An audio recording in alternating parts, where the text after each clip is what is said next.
Today we build a knife that was relatively obscure up until it was made popular by the spy from Team Fortress 2, the Balisong, or as most of you know it as, the butterfly knife. Start by making several sheets of hardened paper as shown, then glue these back to back to create a sheet that is thick enough to stay rigid. The type of paper really doesn't matter. I'm using 110-pound cardstock, and 4 layers was enough for me to achieve the rigidity I wanted. Keep the completed sheet under some heavy books and allow it to dry out completely. This could take up to a week. Download and print out the cut sheet that I have provided. The link for it is in the description. The printout should be actual size. I've included a few dimensions for you to check against just to make sure that it is. Cut out the blade in 4 copies of the handle.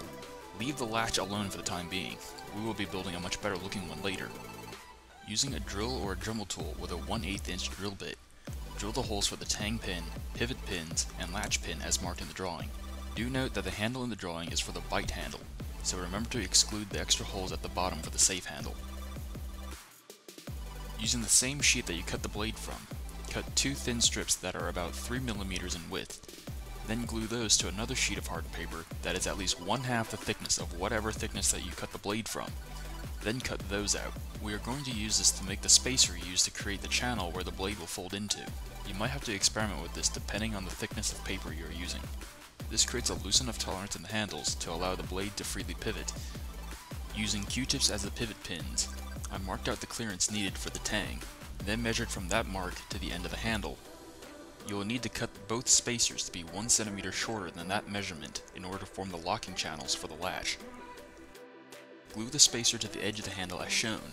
Take your time and line up the edges as you will see the spacer when the knife is closed. If you notice, I did forget to cut the extra 1 cm off. Goes to show that you should always do as I say, and not as I do. Remember to test fit everything before the glue is completely dry, as the tolerance can't be easily adjusted once everything is in place. I used Q-tips as the pivot pins. Mark and cut them flush with the handle, and use a drop of glue to hold them into place.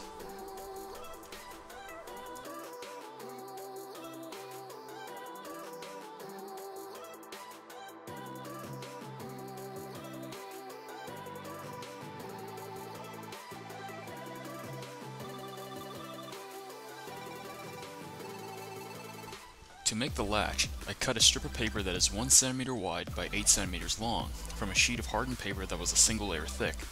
Fold that in half as shown. Center the latch on the hole, then mark where the latch should end on the safe handle. Apply glue up to that mark, then roll the rest into the shape as shown. The latch doesn't have to be made like this. As long as it works, it's fine. Feel free to make your own.